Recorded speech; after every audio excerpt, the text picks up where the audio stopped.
그날 저녁 형님은 8살짜리 아들을 데리고 우리 집 현관 앞에 서 있었습니다. 한 손에는 작은 캐리어를 끌고 있었고 다른 한 손에는 준서의 손을 잡고 있었죠. 저는 퇴근하고 막 집에 들어와 겉옷도 벗지 못한 상태였습니다. 그런데 형님은 제 얼굴을 보자마자 숨 돌릴 틈도 없이 말했습니다. 옳게, 나 급한 일이 생겼어. 준서, 오늘 하룻밤만 재워줘. 내일 아침에 바로 데리러 올게. 그 말만 남기고 형님은 아이의 캐리어를 현관 안쪽으로 밀어 넣었습니다. 저는 무슨 일이냐고 묻고 싶었지만 형님은 이미 뒤돌아서 엘리베이터 버튼을 누르고 있었습니다. 준서는 공룡 스티커가 붙은 작은 가방을 꼭 끌어안은 채 저를 올려다보고 있었습니다. 아이 눈에는 아무것도 모르는 불안함이 담겨 있었죠. 그때까지만 해도 저는 정말 하룻밤이면 끝날 일이라고 생각했습니다. 아무리 형님이 평소에 제멋대로인 사람이라도 자기 아이를 두고 거짓말까지 할 거라고는 상상하지 못했으니까요. 그런데 다음 날 아침이 되어도 형님은 오지 않았습니다. 점심이 지나도 연락이 없었습니다. 저녁이 되어 제가 전화를 걸었지만 받지 않았고 카톡은 읽음 표시만 뜬 채 답장이 없었습니다. 준서는 소파에 앉아 작은 목소리로 물었습니다. 숙모, 엄마 언제 와요? 저는 애써 웃으며 말했습니다. 금방 오실 거야. 조금만 기다리자. 하지만 제 마음은 점점 차가워지고 있었습니다. 이상했습니다. 아무리 급한 일이 있어도 아이를 맡겨놓고 하루 종일 연락이 안 되는 건 정상이 아니었으니까요. 결국 저는 남편 민재에게 말했습니다. 당신이 어머니께 전화해봐. 형님이 어디 있는지 아실지도 몰라. 남편은 처음엔 대수롭지 않게 말했습니다. 누나가 바쁜가 보지. 너무 예민하게 생각하지 마. 하지만 제 표정을 보더니 마지못해 시어머니에게 전화를 걸었습니다. 잠시 후 수화기 너머에서 들려온 것은 병원 소리도 부산 바닷가 소리도 아니었습니다. 영어 안내 방송, 사람들 웅성거리는 소리, 그리고 공항 특유의 소음이었습니다. 남편이 굳은 얼굴로 물었습니다. 엄마, 어디에요?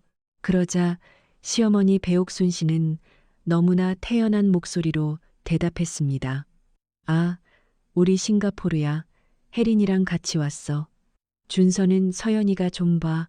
한 9일 뒤에 들어갈 거니까 밥 잘 챙겨 먹이고. 그 순간 제 안에서 뭔가가 뚝 끊어졌습니다. 9일, 하룻밤이 아니라 9일. 그리고 부산 요양이라던 여행은 싱가포르였습니다.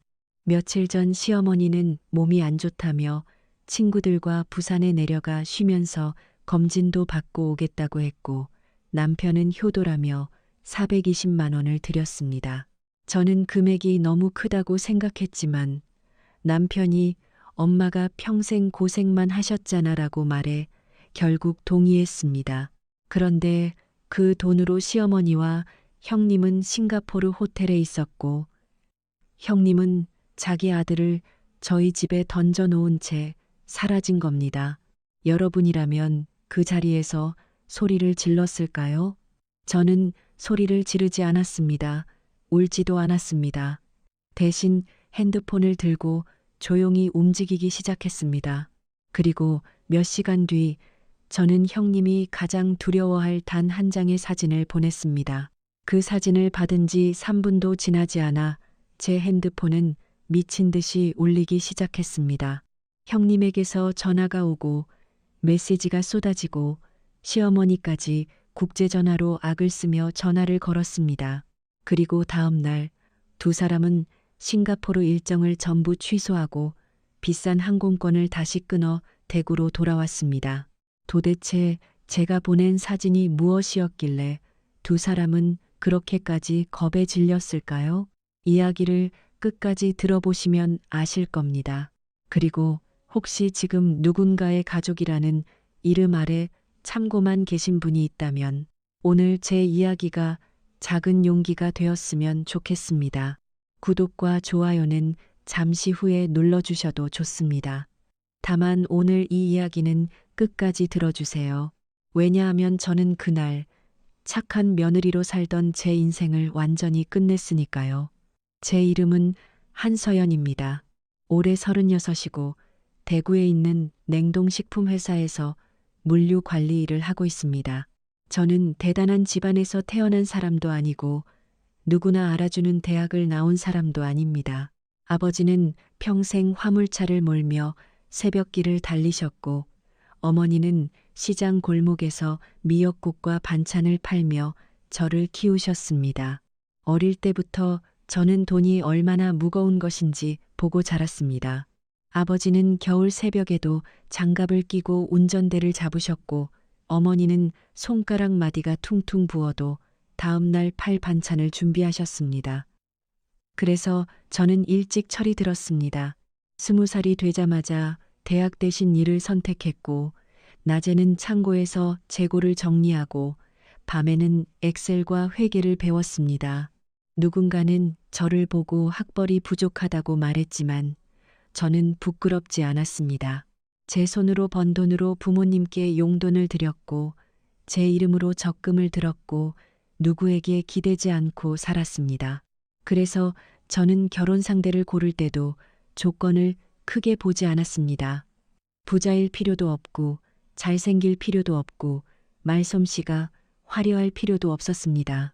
다만 성실한 사람, 자기 몫을 알고 가족을 책임질 줄 아는 사람이면 충분하다고 생각했습니다. 그런 마음으로 만난 사람이 강민재였습니다. 민재는 대구의 한 대형 쇼핑몰에서 냉동 설비를 관리하는 기술자였습니다. 첫 만남은 동대구역 근처 작은 국수집이었습니다. 그는 약속 시간보다 10분 먼저 와 있었고 낡았지만 깨끗하게 다린 셔츠를 입고 있었습니다. 말은 많지 않았지만 직원이 실수로 그릇을 떨어뜨리자 누구보다 먼저 일어나 도와주었습니다. 저는 그런 사소한 모습에 마음이 갔습니다. 저 사람은 적어도 남을 깔보는 사람은 아니겠구나. 저 사람이라면 조용해도 믿을 수 있겠구나. 그렇게 생각했습니다. 우리는 4달을 만났고 민재는 어느 저녁 퇴근길에 제 손에 작은 반지를 쥐어주며 말했습니다. 서연아, 대단한 건 못해줘도 너 외롭게는 안 할게. 저는 그 말을 믿었습니다. 외롭지 않게 해주겠다는 말, 그 말 하나가 제 마음을 움직였습니다. 하지만 결혼이라는 건 한 사람과만 하는 게 아니라는 걸 저는 너무 늦게 깨달았습니다. 상견례 날, 그 경고는 이미 제 앞에 놓여 있었습니다. 양가가 만난 곳은 대구 중심가에 있는 꽤 비싼 한우집이었습니다. 제 부모님은 형편이 넉넉하지 않아도 사돈을 만나는 자리라며 깔끔한 옷을 꺼내 입고 오셨습니다. 아버지는 긴장하셨는지 넥타이를 몇 번이나 만지셨고 어머니는 혹시 실수할까 말수를 줄이셨습니다. 그런데 시어머니가 될 배옥순 씨는 자리에 앉자마자 메뉴판을 훑어보고는 직원에게 제일 비싼 코스를 주문했습니다.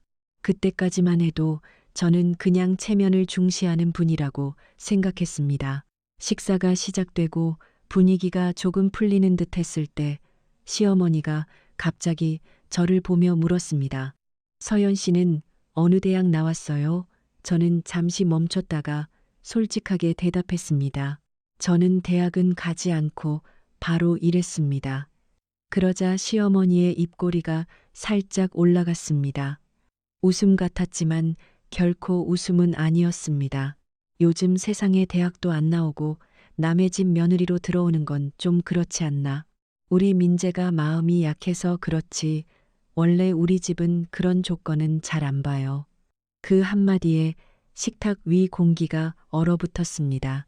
아버지는 물잔을 쥔 손에 힘을 주셨고 어머니는 고개를 숙이셨습니다. 저는 얼굴이 뜨거워졌지만 제 자신이 부끄러운 게 아니라 부모님이 모욕당하는 게 견딜 수 없이 아팠습니다. 그때 옆에 앉아있던 형님 강혜린이 저를 위아래로 훑어보며 덧붙였습니다. 민재가 참 소박한 취향이긴 해요. 그래도 결혼하면 옷 입는 건 좀 배우셔야겠어요. 집안 이미지라는 게 있으니까. 저는 그날 처음으로 이 가족이 저를 사람으로 보는 게 아니라 평가 대상으로 본다는 걸 느꼈습니다. 식사가 끝나고 부모님과 집으로 돌아가는 길, 아버지가 조용히 말했습니다. 서연아, 민재라는 사람은 몰라도 그 집안은 아니다. 사람을 처음 보는 자리에서 저렇게 말하는 사람들은 기본이 없는 거야. 저는 그 말을 마음에 새겼어야 했습니다. 하지만 그날 밤 민재가 전화를 걸어왔습니다. 그는 진심으로 미안해하는 목소리로 말했습니다. 서연아, 엄마가 말이 좀 세. 누나도 생각 없이 말한 거야. 내가 앞으로 잘할게. 너 절대 혼자 두지 않을게. 저는 그 말을 믿었습니다. 지금 생각하면 참 어리석었죠. 사람은 미안하다는 말이 아니라 반복되는 상황에서 어떤 선택을 하는지로 봐야 하는데 말입니다. 결혼 준비는 처음부터 순탄하지 않았습니다. 시어머니는 예식장이 너무 평범하면 안 된다며 비싼 곳만 고집했지만 비용 얘기가 나오면 슬쩍 뒤로 빠졌습니다. 형님은 드레스 피팅에 따라와 제가 고른 드레스를 보더니 너무 촌스럽다고 웃었습니다. 그래도 저는 참았습니다. 한 번뿐인 결혼식인데 얼굴 붉히고 싶지 않았고 무엇보다 민재를 믿고 싶었습니다. 그런데 결혼식 3주 전 저는 더 큰 사실을 알게 됐습니다. 모르는 번호로 전화가 왔고 받자마자 형님의 목소리가 들렸습니다. 인사도 없이 바로 본론이었습니다. 옳게 준서도 외삼촌 결혼식 가는데 새 옷은 입어야지. 38만 원만 보내줘. 백화점에서 코트 하나 사게. 저는 순간 말을 잃었습니다. 준서가 누구인지 몰랐기 때문입니다. 준서요? 제가 묻자 형님은 짜증 섞인 목소리로 말했습니다. 아, 민재가 말 안 했어? 내 아들, 8살이야. 아무튼 빨리 보내줘. 전화를 끊고 저는 바로 민재에게 물었습니다. 그는 한참을 망설이다가 말했습니다. 누나가 이혼했고 혼자 아이를 키우고 있다고. 전 남편이 폭력적이었고 바람까지 피웠고 양육비도 주지 않는다고. 저는 그 이야기를 듣고 마음이 약해졌습니다. 형님의 말투가 기분 나빴지만 한 아이를 혼자 키우는 엄마라면 얼마나 힘들까 싶었습니다. 그래서 저는 38만 원을 보냈습니다. 그리고 속으로 다짐했습니다. 그래, 사정이 있는 사람이니까 조금만 이해하자. 하지만 그게 시작이었습니다. 결혼 후 처음 몇 달은 그럭저럭 평온했습니다. 저와 민재는 수성구 근처 작은 아파트를 얻어 살았고 둘 다 일하며 생활비를 나눴습니다. 저는 이제 둘이 힘을 합쳐 미래를 만들면 된다고 생각했습니다. 그런데 결혼 석 달째 가계부를 정리하다가 이상한 이체 내역을 발견했습니다. 매달 12일 민재의 통장에서 형님에게 65만 원씩 빠져나가고 있었습니다. 한두 번이 아니었습니다. 결혼 전부터 계속된 이체였습니다. 저는 그날 저녁 남편이 퇴근하자마자 통장 내역을 식탁 위에 올려놓았습니다. 이거 뭐야? 민재는 얼굴이 굳었습니다. 그는 한참 침묵하다가 말했습니다. 누나가 힘들잖아. 준서 학원비도 있고 생활비도 빠듯하고 내가 동생인데 어떻게 모른 척해. 저는 되물었습니다. 나한테 한마디도 없이 이건 이제 우리 가정의 돈이잖아. 민재는 고개를 숙였습니다. 말하면 네가 싫어할까봐. 저는 그 말에 더 화가 났습니다. 싫어할 걸 알았다는 건 스스로도 잘못인 줄 알았다는 뜻이니까요. 저는 조용히 말했습니다. 당신 누나가 가족이면 나는 뭐야? 나는 당신 가족 아니야? 민재는 아무 대답도 하지 못했습니다. 하지만 그 이후에도 달라지는 것은 많지 않았습니다. 시어머니는 틈만 나면 저에게 전화를 걸었습니다. 혜린이가 요즘 입맛이 없다더라. 네가 사골국 좀 끓여다 줘. 준서가 감기 기운이 있다니까 약이랑 과일 좀 사다 줘. 혜린이가 허리가 아파서 집안일을 못한다더라. 준서가 감기 기운이 있다니까 주말에 가서 청소 좀 해줘. 처음에는 정말 도와주는 마음으로 했습니다. 저는 가족이 됐으니까 어느 정도 서로 도울 수 있다고 생각했습니다. 하지만 한 번이 두 번 되고 두 번이 당연한 일이 되자 형님의 태도는 달라졌습니다. 제가 음식을 해다 주면 다음부터는 백화점 식품관에서 사와 집에서 한 건 맛이 일정하지가 않다고 했고, 준서 옷을 사주면 요즘 애들은 이런 브랜드 안 입는다고 했습니다. 돈을 빌려 달라는 말도 점점 잦아졌습니다. 학원비, 병원비, 운동화, 미용실, 관리비까지 이유는 끝이 없었습니다. 20만 원, 50만 원, 90만 원. 금액은 들쭉날쭉했지만 공통점은 하나였습니다. 절대 갚지 않는다는 것. 제가 조심스럽게 형님, 지난번에 빌려가신 돈은 언제쯤 하고 말하면 형님은 바로 표정을 굳혔습니다. 옳게 가족끼리 돈 얘기 그렇게 하는 거 아니야.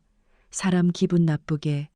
빌려간 사람은 형님인데 이상하게 죄인은 늘 저였습니다.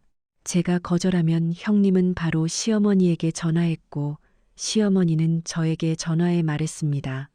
서연아, 너는 맞벌이 하면서 그 정도도 못 도와주니?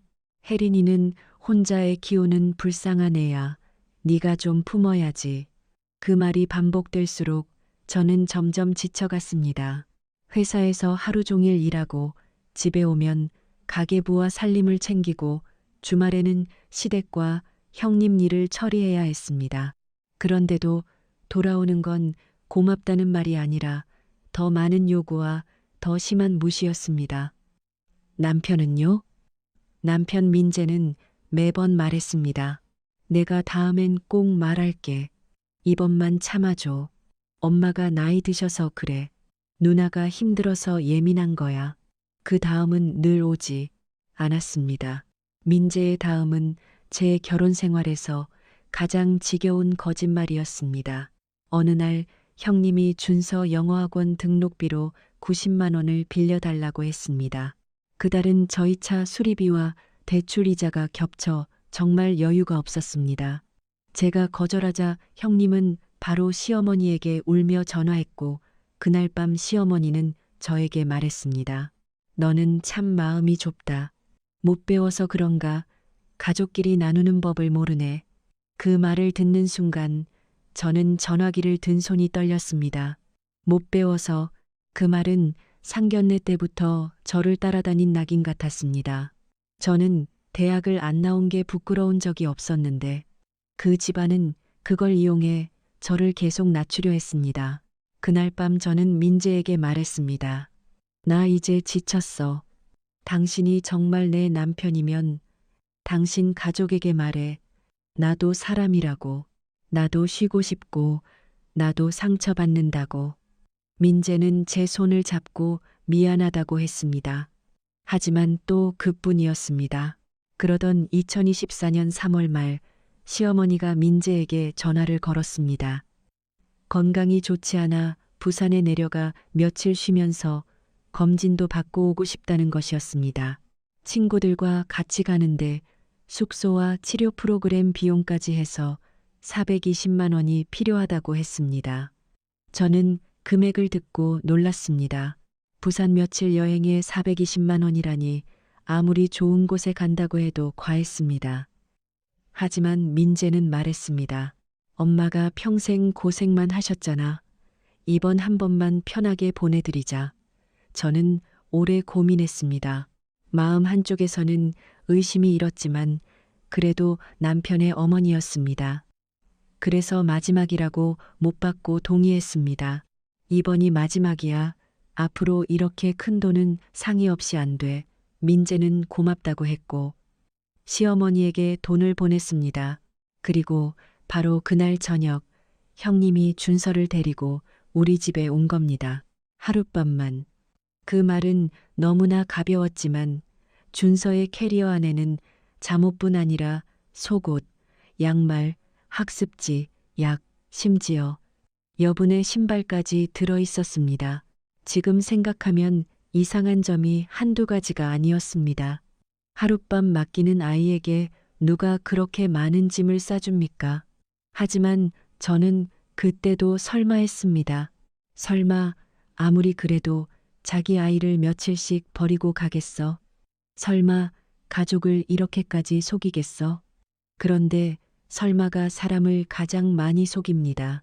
다음날 형님은 오지 않았고 전화는 받지 않았고 메시지는 읽기만 했습니다. 준서는 점점 불안해졌습니다. 아이는 밥을 먹다가도 문 쪽을 바라봤고 그림을 그리다가도 엄마 언제 와요? 라고 물었습니다. 저는 아이가 불안해하지 않도록 웃었지만 제 속은 점점 끓고 있었습니다. 그리고 시어머니와 통화한 순간 모든 퍼즐이 맞춰졌습니다. 부산이 아니라 싱가포르, 요양이 아니라 여행, 친구들이 아니라 형님, 하룻밤이 아니라 9일. 저는 그 자리에서 소리를 지르고 싶었습니다. 하지만 준서가 거실에 있었습니다. 아이는 아무 잘못이 없었습니다. 저는 숨을 깊이 들이마시고 먼저 준서에게 간식을 챙겨 주었습니다. 그리고 방으로 들어가 핸드폰을 들었습니다. 형님은 원래 자기 자랑을 참지 못하는 사람이었습니다. 새 옷을 사도 올리고 네일을 받아도 올리고 호텔 뷔페를 먹어도 올리는 사람이었죠. 다쿠 본계정은 저를 차단했을 가능성이 컸습니다. 그래서 저는 형님의 생일, 예전 별명, 영어 이니셜을 조합해 검색하기 시작했습니다. 20분쯤 지났을 때 프로필 사진이 없는 비공개 아닌 계정 하나가 나왔습니다. 게시물 속 손에 낀 반지, 가방, 네일 색깔을 보고 저는 알았습니다. 형님의 부계정이었습니다. 그리고 그 안에는 제가 상상한 것보다 더 뻔뻔한 사진들이 있었습니다. 인천공항 라운지에서 시어머니와 형님이 와인잔을 들고 웃고 있었습니다. 면세점 쇼핑백이 의자 위에 줄지어 놓여 있었습니다. 비행기 좌석에서 찍은 사진, 싱가포르 호텔 창문 너머로 보이는 마리나 베이, 고급 레스토랑의 접시, 새로 산 명품 지갑, 그리고 형님은 사진 밑에 이렇게 적어 놓았습니다. 드디어 나를 위한 시간, 이렇게 살아야지. 저는 그 문장을 보고 웃음이 나왔습니다. 기분 좋아서가 아니었습니다. 너무 어이가 없어서 입꼬리가 비틀렸습니다. 나를 위한 시간? 그 시간은 누구 돈으로 산 시간이었을까요? 그 시간 동안 준서는 누구 집 소파에서 엄마를 기다리고 있었을까요? 저는 사진을 하나하나 캡처했습니다. 라운지 사진, 쇼핑백 사진, 호텔 사진, 레스토랑 사진, 그리고 문득 이상한 생각이 들었습니다. 형님은 늘 돈이 없다고 했습니다. 양육비를 받지 못한다고 했습니다. 혼자 아이를 키워 너무 힘들다고 했습니다. 그런데 명품 지갑을 사고 고급 미용실에 가고 비싼 옷을 입고 싱가포르에서 호텔 수영장을 즐기는 돈은 어디에서 나오는 걸까요? 민재가 보내는 65만 원만으로는 설명되지 않았습니다. 저는 그날 밤 민재에게 물었습니다. 형님, 전 남편 연락처 있어? 민재는 놀라 저를 봤습니다. 그 사람은 왜? 저는 차분하게 말했습니다. 확인할 게 있어. 당신 누나 말이 전부 사실인지. 민재는 처음엔 망설였습니다. 아직도 누나를 믿고 싶은 표정이었습니다. 하지만 제가 핸드폰을 내밀어 싱가포르 사진들을 보여주자 그의 얼굴에서 핏기가 사라졌습니다. 그는 한참 동안 사진을 넘겨보다가 결국 연락처를 건넸습니다. 이름은 최태환. 저는 바로 전화를 걸었습니다. 몇 번 신호가 간 뒤 조심스러운 남자 목소리가 들렸습니다. 여보세요. 저는 제 이름을 밝히고 강혜린 씨의 동생 아내라고 말했습니다. 그리고 준서가 저희 집에 맡겨졌고 혜린 씨와 시어머니가 싱가포르에 있다는 사실을 설명했습니다. 전화기 너머는 한동안 조용했습니다. 그러더니 태환 씨가 떨리는 목소리로 물었습니다. 준서, 괜찮습니까? 그 한마디에 저는 느꼈습니다. 이 사람은 아이를 걱정하고 있구나. 형님이 말한 그 폭력적이고 무책임한 남자와는 목소리부터 달랐습니다. 저는 조심스럽게 물었습니다. 양육비는 정말 안 보내고 계신가요? 태환 씨는 놀란 듯 되물었습니다. 무슨 말씀이세요? 저는 매달 95만 원씩 보내고 있습니다. 이혼 합의서에 적힌 대로 한 번도 빠진 적 없습니다. 저는 그 순간 등골이 서늘해졌습니다. 매달 95만 원. 형님은 그 돈을 받으면서도 민재에게는 양육비를 못 받는다고 거짓말했고, 민재는 그 말을 믿고 매달 65만 원을 보냈습니다.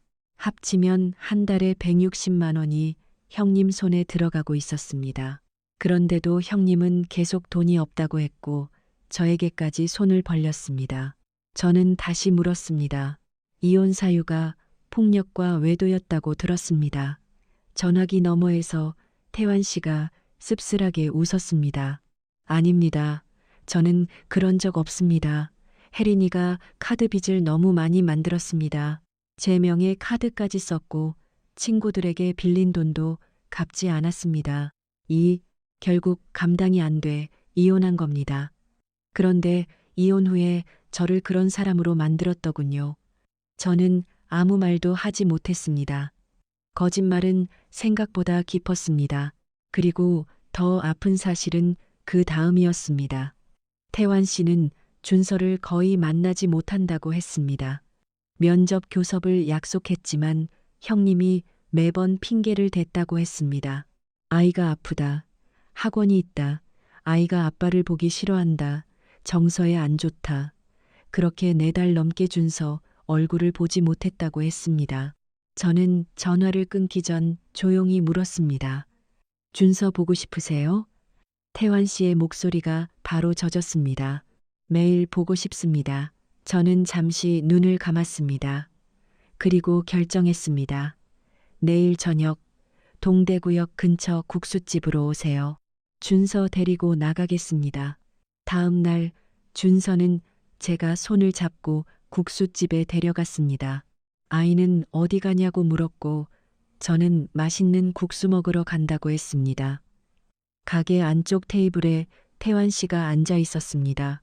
그는 손에 작은 장난감 봉투를 들고 있었고 긴장한 얼굴로 문 쪽만 보고 있었습니다. 준서가 그를 발견한 순간 아이의 발걸음이 멈췄습니다. 몇 초 동안 그대로 서 있던 준서는 갑자기 뛰기 시작했습니다. 아빠, 태환 씨는 의자에서 벌떡 일어나 무릎을 꿇었습니다. 준서는 아빠 품에 그대로 안겼고 작은 어깨가 들썩이기 시작했습니다.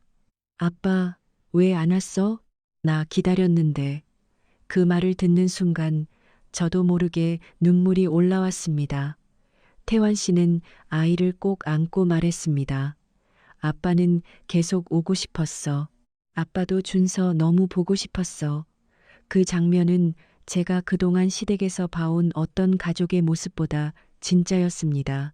누군가는 가족이라는 이름으로 돈을 요구했고, 누군가는 가족이라는 이름으로 사람을 무시했고, 누군가는 가족이라는 이름으로 아이를 도구처럼 사용했습니다. 그런데 그곳에서 저는 진짜 가족을 봤습니다. 서로를 보고 울 수 있는 두 사람, 서로를 그리워했던 아버지와 아들. 우리는 함께 국수를 먹었습니다. 준서는 아빠 옆에서 떨어지지 않았습니다. 한 젓가락 먹고 아빠 얼굴을 보고 또 한 젓가락 먹고 아빠 팔을 잡았습니다. 저는 그 모습을 조용히 사진으로 찍었습니다. 사진 속 준서는 환하게 웃고 있었습니다. 두 손으로 아빠 팔을 꼭 잡고 앞에는 김이 올라오는 국수 그릇이 놓여 있었습니다. 저는 그 사진을 한참 바라보다가 형님에게 보냈습니다. 그리고 딱 한 줄을 덧붙였습니다. 형님, 걱정 마세요. 준서 지금 엄청 좋아해요. 아빠가 9일 동안 잘 봐주기로 했어요. 싱가포르 예쁘세요. 전송 버튼을 누른 뒤 저는 핸드폰을 테이블 위에 내려놓았습니다. 1분도 지나지 않아 전화가 왔습니다. 형님이었습니다. 저는 받지 않았습니다. 다시 전화, 또 전화, 20통 가까이 이어졌습니다. 그 다음엔 메시지가 쏟아졌습니다. 너 미쳤어? 누가 내 아들을 그 사람한테 보내래? 누가 그 사람한테 보내래? 누가 당장 데려와. 올케 너 진짜 가만 안 둬. 저는 읽기만 하고 답하지 않았습니다. 침묵은 제가 처음으로 쥔 무기였습니다. 곧 시어머니에게서도 전화가 왔습니다. 이번에는 받았습니다. 전화를 받자마자 시어머니의 고함이 쏟아졌습니다. 한서연, 네가 감히 우리 준서를 그놈한테 보내? 네가 이 집안을 망치려고 작정했구나. 저는 핸드폰을 귀에서 조금 떼고 있다가 시어머니가 숨을 고르는 순간 조용히 말했습니다. 어머님, 국제전화 오래 하시면 요금 많이 나와요. 비행기표 끊으실 돈 아껴두세요. 그리고 끊었습니다. 그날 밤 형님과 시어머니는 거의 잠을 못 잤을 겁니다. 저도 잠을 못 잤지만 이유는 달랐습니다. 저는 두려워서가 아니라 드디어 모든 것이 뒤집히기 시작했다는 것을 느끼고 있었기 때문입니다. 다음 날 오전 민재의 핸드폰으로 형님에게서 전화가 왔습니다. 민재는 한참을 망설이다 받았습니다. 형님은 울먹이는 목소리로 말했습니다. 민재야, 네가 가서 준서 좀 데려와. 올케가 미쳤어. 예전 같았으면 민재는 누나의 울음소리에 흔들렸을 겁니다. 하지만 이번에는 달랐습니다. 그는 낮은 목소리로 물었습니다. 누나, 양육비 받고 있었어. 전화기 넘어가 조용해졌습니다. 민재는 다시 말했습니다. 매달 95만 원씩 받고 있었다며. 그런데 나한테는 한 푼도 못 받는다고 했잖아. 그래서 내가 매달 65만 원 보냈잖아. 그 돈 다 어디에 썼어? 형님은 대답하지 못했습니다. 울음소리만 들렸습니다. 그 침묵이 모든 것을 말해 주었습니다. 시어머니와 형님은 결국 싱가포르 일정을 전부 취소했습니다. 옆 호텔 취소 수수료, 비행기 변경 비용, 예약해둔 관광 상품까지. 돈이 얼마나 날아갔는지는 모르지만 저는 조금도 미안하지 않았습니다. 그 돈도 결국 우리를 속여 가져간 돈이었으니까요. 다음 날 저녁 초인종이 거칠게 울렸습니다. 인터폰 화면에는 시어머니와 형님이 서 있었습니다. 형님은 머리도 제대로 정리하지 못한 채 얼굴이 붉게 달아올라 있었고 시어머니는 입술을 꽉 다문 채 눈을 부릅뜨고 있었습니다. 문을 열자 형님이 밀고 들어오며 소리쳤습니다. 준서 어딨어? 내 아들 내놔. 그녀는 거실, 방, 화장실까지 뒤지듯 돌아다녔습니다. 하지만 준서는 그 집에 없었습니다. 이미 아빠와 함께 안전한 곳에 있었습니다. 형님은 저를 향해 다가오며 이를 갈았습니다. 너 무슨 권리로 내 아이를 그 사람한테 보내? 저는 뒤로 물러서지 않았습니다. 형님은 무슨 권리로 아이를 하룻밤이라 속이고 9일 동안 버려두고 싱가포르에 가셨어요? 형님의 얼굴이 일그러졌습니다. 시어머니가 소파에 앉으며 소리쳤습니다. 말 조심해. 혜린이는 엄마로서 잠깐 쉬러 간 거야. 저는 시어머니를 똑바로 봤습니다. 어머님은 부산에 치료받으러 간다고 420만 원을 받아가셨죠. 그런데 싱가포르 호텔에서 와인잔 들고 웃고 계시던데요. 치료는 어디서 받으셨어요? 마리나 베이에서요? 시어머니의 얼굴이 굳었습니다. 그때 안방 문이 열리고 민재가 나왔습니다. 형님은 바로 민재에게 달려갔습니다. 민재야, 네 와이프가 미쳤어. 네가 뭐라고 좀 해. 하지만 민재는 형님의 손을 떼어냈습니다. 그리고 아주 차가운 목소리로 말했습니다. 누나, 나한테 왜 거짓말했어? 형님이 멈칫했습니다. 민재는 계속했습니다. 양육비 못 받는다며, 전 남편이 폭력 쓰고 바람 피웠다며. 그런데 다 거짓말이었잖아. 누나는 매달 95만 원씩 받고 있었고 그 사람은 준서를 보고 싶어 했는데 누나가 막은 거잖아. 형님은 입술을 떨었습니다. 그건 네가 몰라서 그래. 내가 얼마나 힘들었는지. 민재는 말을 끊었습니다. 힘들면 거짓말해도 돼. 힘들면 내 돈을 속여서 받아도 돼. 힘들면 네 아들을 남의 집에 던져놓고 해외여행 가도 돼. 거실은 조용해졌습니다. 저는 그 순간 민재를 바라봤습니다. 결혼하고 처음으로 남편이 제 앞이 아니라 제 옆에 서 있다는 느낌이 들었습니다. 민재는 시어머니를 향해 고개를 돌렸습니다. 엄마도 마찬가지예요. 부산 간다고 하셨죠. 몸 안 좋다고 하셨죠. 그런데 누나랑 싱가포르 가셨어요. 엄마는 저를 아들로 본 거예요. 아니면 돈 나오는 지갑으로 본 거예요. 시어머니는 분노한 얼굴로 말했습니다. 내가 내 아들 돈 좀 쓴 게 뭐가 그렇게 잘못이냐. 가족끼리 그 정도도 못해? 민재는 조용히 대답했습니다. 가족이면 거짓말하지 말았어야죠.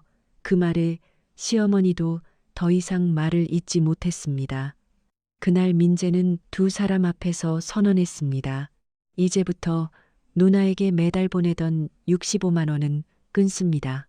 엄마에게도 큰 돈은 드리지 않을 겁니다. 그리고 누나가 그동안 빌려간 돈, 카톡에 남아있는 것 전부 정리해서 갚으세요. 형님의 얼굴에서 피가 빠졌습니다. 그녀가 정말 두려워한 건 준서를 잃는 것만이 아니었습니다. 돈줄이 끊기는 것이었습니다. 형님은 저를 노려보며 말했습니다. 다 네가 시킨 거지? 네가 민재를 꼬드긴 거지? 저는 조용히 웃었습니다. 아니요, 형님. 저는 사실을 보여줬을 뿐이에요. 판단은 남편이 한 거고요. 그러자 형님은 시어머니를 향해 소리쳤습니다. 엄마가 싱가포르 가자고 했잖아. 엄마 때문에 이렇게 됐잖아. 시어머니도 지지 않았습니다. 네가 카드 빚만 안 만들었어도 내가 이렇게까지 했겠니? 네가 맨날 돈 없다고 울었잖아. 두 사람은 순식간에 서로를 물어뜯기 시작했습니다. 조금 전까지 가족이라며 저를 몰아붙이던 사람들이 돈줄이 끊기자마자 서로의 치부를 드러내고 있었습니다. 저는 그 모습을 보며 깨달았습니다. 그들을 묶고 있던 건 가족애가 아니었습니다. 돈이었습니다. 체면이었습니다. 서로의 거짓말을 덮어주며 얻는 이익이었습니다. 민재는 현관문을 열고 말했습니다. 오늘은 돌아가세요. 더 할 말 없습니다. 형님은 마지막까지 저를 노려보며 두고 봐라고 했습니다. 저는 고개를 끄덕였습니다. 네, 두고 볼게요. 저도 이제 피하지 않을 거니까요. 문이 닫히고 나서 집안에는 긴 침묵이 내려앉았습니다. 민재는 현관 앞에 서서 한참 동안 움직이지 못했습니다. 저는 그의 옆으로 가 손을 잡았습니다. 손이 차가웠습니다. 그는 낮은 목소리로 말했습니다. 서연아, 미안해. 내가 너무 늦게 알았어. 저는 그 말을 듣고도 바로 괜찮다고 하지 않았습니다. 괜찮지 않았으니까요. 저는 조용히 말했습니다. 미안하다는 말보다 앞으로가 중요해. 다시 흔들리면 안 돼. 민재는 고개를 끄덕였습니다.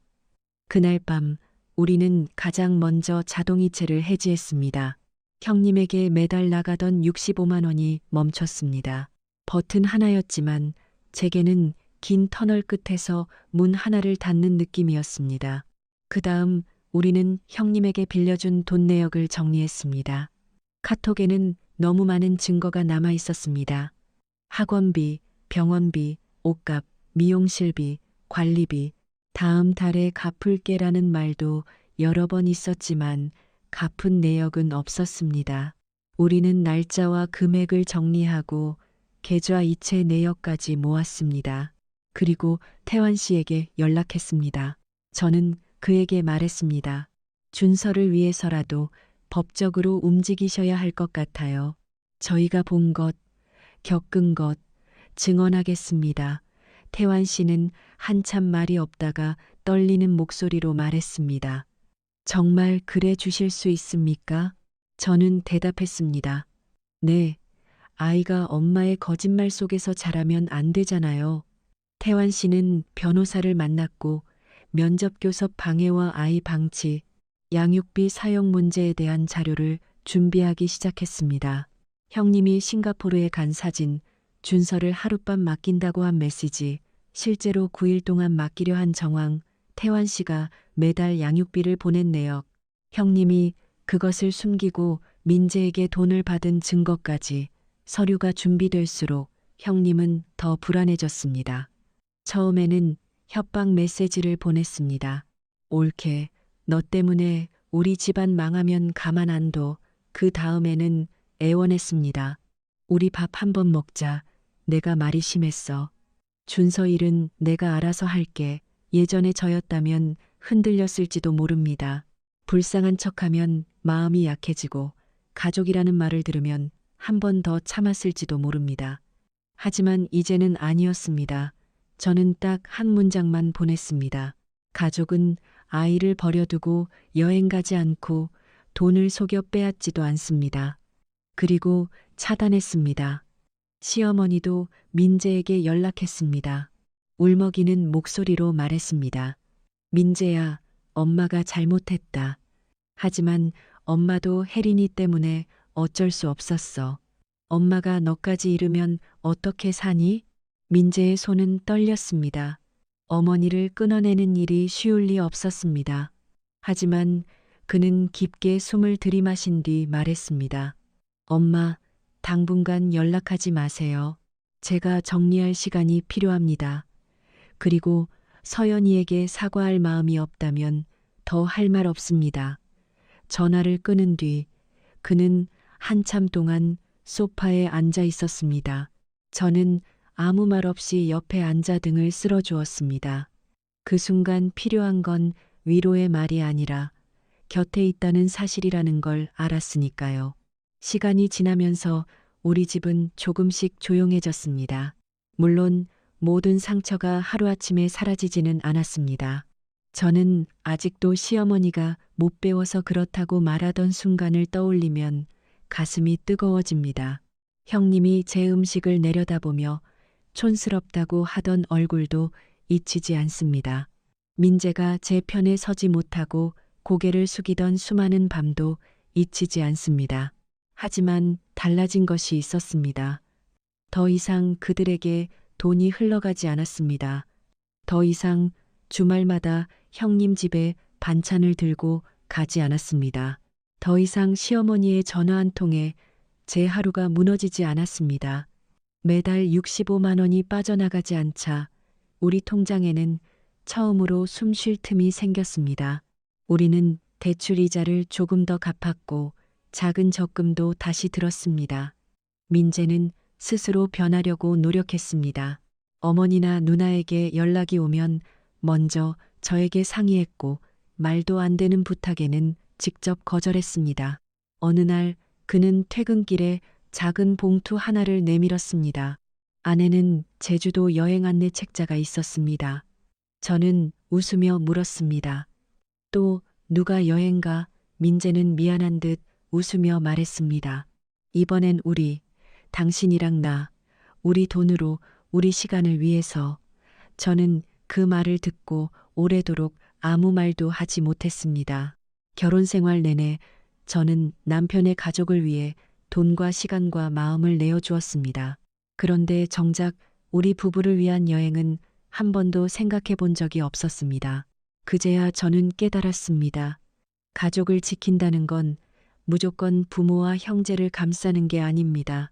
지금 내 곁에서 함께 살아가는 사람, 나와 같은 집에서 같은 미래를 만드는 사람을 먼저 지키는 것입니다. 준서는 그 뒤로 태환 씨와 정기적으로 만나기 시작했습니다. 법적 절차는 시간이 걸렸지만 적어도 이제 형님 마음대로 모든 걸 막을 수는 없었습니다. 태환 씨는 준서와 만날 때마다 사진을 보내주었습니다. 공원에서 자전거를 타는 준서, 아빠와 김밥을 먹는 준서, 숙제를 하다 잠든 준서, 사진 속 아이는 편안해 보였습니다. 저는 그 모습을 볼 때마다 제가 한 일이 단순한 복수가 아니었다는 걸 확인했습니다. 물론 저는 복수하고 싶었습니다. 인정합니다. 너무 억울했고, 너무 많이 참았고, 그들이 당황하는 모습을 보며 속이 시원했습니다. 하지만 그보다 더 중요한 건 아이가 거짓말의 한가운데에서 벗어나 아버지를 만났다는 사실이었습니다. 그리고 저 역시 착한 며느리라는 감옥에서 벗어났다는 사실이었습니다. 저는 예전에는 참는 것이 어른스러운 것이라고 생각했습니다. 화를 내지 않는 것이 품이라고 생각했고, 가족끼리는 웬만하면 덮고 가야 한다고 믿었습니다. 하지만 지금은 압니다. 참는다고 모두 해결되는 것은 아닙니다. 어떤 사람들은 당신이 참는 만큼 미안해하는 것이 아니라 더 쉽게 밟아도 되는 사람이라고 생각합니다. 선의가 계속되면 고마움이 되어야 하는데 어떤 사람들에게는 권리가 됩니다. 한 번 도와주면 다음엔 당연해지고 두 번 양보하면 세 번째엔 요구가 됩니다. 그리고 거절하는 순간 그들은 당신을 나쁜 사람으로 만듭니다. 그래서 저는 이제 압니다. 착한 사람이 되는 것보다 중요한 건 내 삶을 지킬 줄 아는 사람이 되는 것입니다. 가족이라는 말은 아름답지만 그 말이 누군가를 착취하는 도구가 되는 순간 더 이상 가족이 아닙니다. 며느리라는 이름이 하녀라는 뜻은 아니고 아내라는 이름이 남편 가족의 빚까지 떠안는다는 뜻도 아닙니다. 사랑은 희생만으로 유지되지 않습니다.